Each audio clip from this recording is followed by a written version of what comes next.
Today we have CrossFit Armidale, thanks to Jim. This 1% better every day. I don't think a lead would be like, oh, I want to get 1% better. I think the hook could have been better on something like this. You fail at the gym because of this. That's more compelling and more would keep me reading anyways, instead of for far too long, working out has been some of these posts have way too many words on the pictures. And that being said, I think you don't have any problem with writing.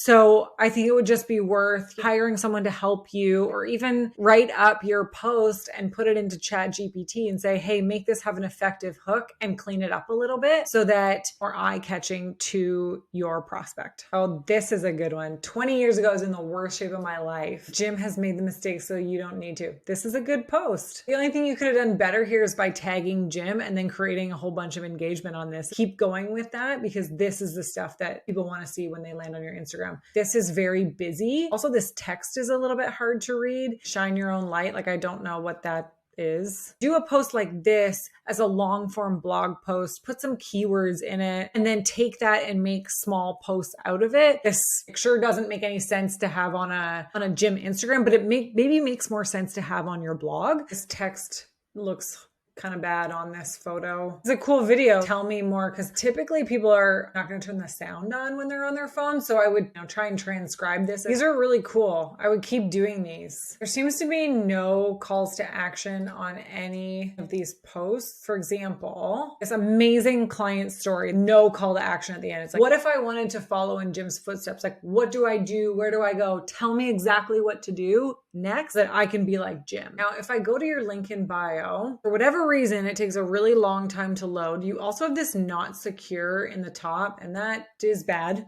And then it goes to what looks like a page on your website. And then we've got a calendar here, and you've got a button for a free consult. So I'm not sure what I should do here, if I should click this button or if I should try to book an appointment. But this button does work, but it takes me on an eternal loop. And then I can book an appointment. If I'm like, oh, the only time I can meet on Thursday, and then I don't book the appointment, you've lost me, because you haven't asked for any of my information up to the point of booking an appointment. You're probably losing quite a few leads there. Again, no calls to action here. So if somebody sees this, you're not asking them to do anything. It would be a lot of work for them to go from the post to find you, to get onto your website. Just put a link. This intro here is it to your future, but I don't know what that means. Here's the homepage of the website. These fonts look really strange. Kind of looks like you made it yourself. So you've only got 2 calls to action on the homepage. So if I go to learn more, you can't actually learn more. It's more about booking. So I would change that call to action to free intro or whatever your free consultation is. So go to schedule. Doesn't actually give me a schedule. I have to click again for a calendar, which takes me to this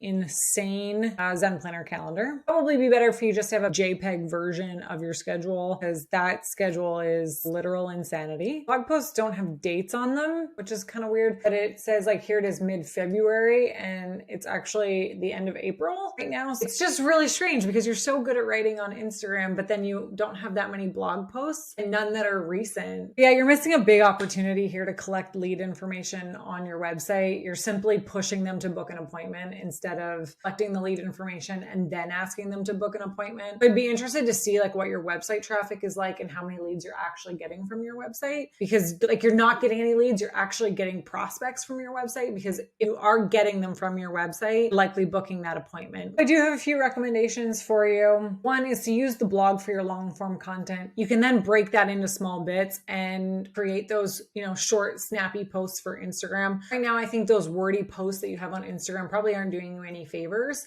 So move those to the blog, and then take out small bits and use really effective hooks to bring people in on those Instagram posts. And add a CTA. You've got some really good client stories in there. Ask people to do something once they've read that story. Update that link in bio. You're asking people to book a free consultation, then you're calling it a no sweat intro, and then you're explaining what a no sweat intro is. So it's really confusing. And last, but certainly not least, is collect lead information on your website. You're driving people directly to book with you, and that's bad. That's a big no-no. Make sure that you're collecting lead information before you're redirecting them to a calendar. Hilo can certainly help you out with that, but get that done.